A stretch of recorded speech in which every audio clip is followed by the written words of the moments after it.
Manood,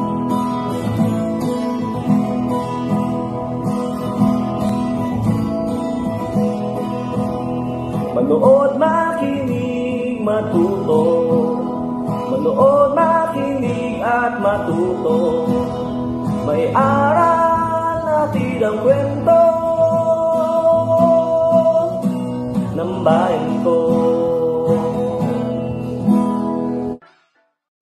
Magandang araw mga bata! Isang bagong paglalakbay na naman mula sa kaban ng mga kwento ng bayan ko ang ating pagsasaluhan ngayon.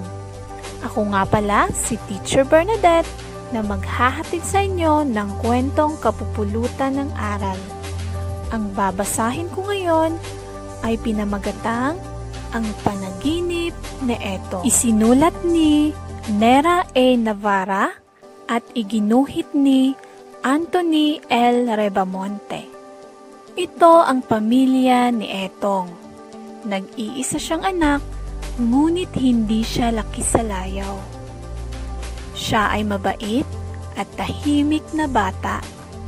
Kahit pagod sa pag-aaral, tumutulong pa rin si Etong sa kanyang ina sa mga gawaing bahay. Masaya ang kanyang mga magulang dahil mabait ang kanilang anak. Mahal na mahal siya ng mga ito. Tuwing may pasok sa paaralan si Etong, hindi ito nag-aaksaya ng panahon. Kahit isinasama siya ng mga kaibigan na maglaro, hindi sumasama si Etong. Maaga siyang umuuwi ng bahay upang tumulong sa ina. Sabado, walang pasok.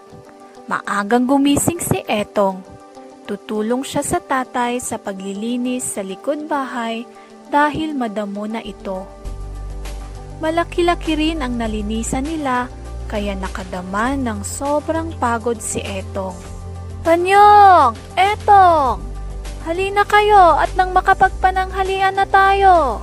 Dali-daling umakyat ng bahay ang dalawa nang makakain at makapagpahinga. Masayang kumain ang buong pamilya. Dahil sa sobrang pagod, nakatulog kaagad si Etong. Isang malaking boses ang narinig niya. Etong, halika!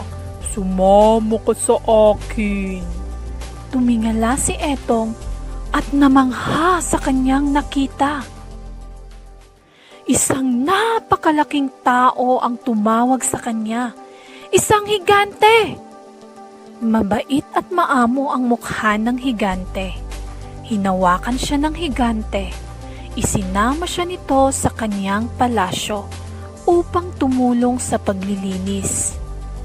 Nagustuhan ko ang pagtulong mo sa iyong mga magulang. Kaya ngayon, pwede bang samahan mo akong linisin ang aking palasyo? Wika ng higante. Ayoko pong sumama. Hindi ko po iiwan sina tatay at nanay dahil mahal na mahal ko po sila. Mabait kang bata. Gustong gusto kita. Napaiyak si Etong sa sinabi ng higante. Huwag po. Hindi ko po iiwan ang aking mga magulang. Mahal na mahal ko po sila. Napahanga sa kanya ang higante dahil sa pagmamahal niya sa kanyang mga magulang. Dahil mabait kang bata, bibigyan kita ng gantimpala. Biglang nahulog si Etong mula sa kanyang hinigaan. Ay! Salamat! Panaginip lang pala! Niyakap ni Etong ang kanyang mga magulang. Itay! Inay! Mahal na mahal ko po kayo! At dyan nagtatapos ang kwento natin sa araw na ito. Sana'y may natutunan kayo. Ang kaban ng mga kwento ng bayan ko ay mula sa amin ng Bureau of Learning Resources at ng mga Learning Resources Management Section ng Kagawaran ng Edukasyon. Manood, makinig, at matuto.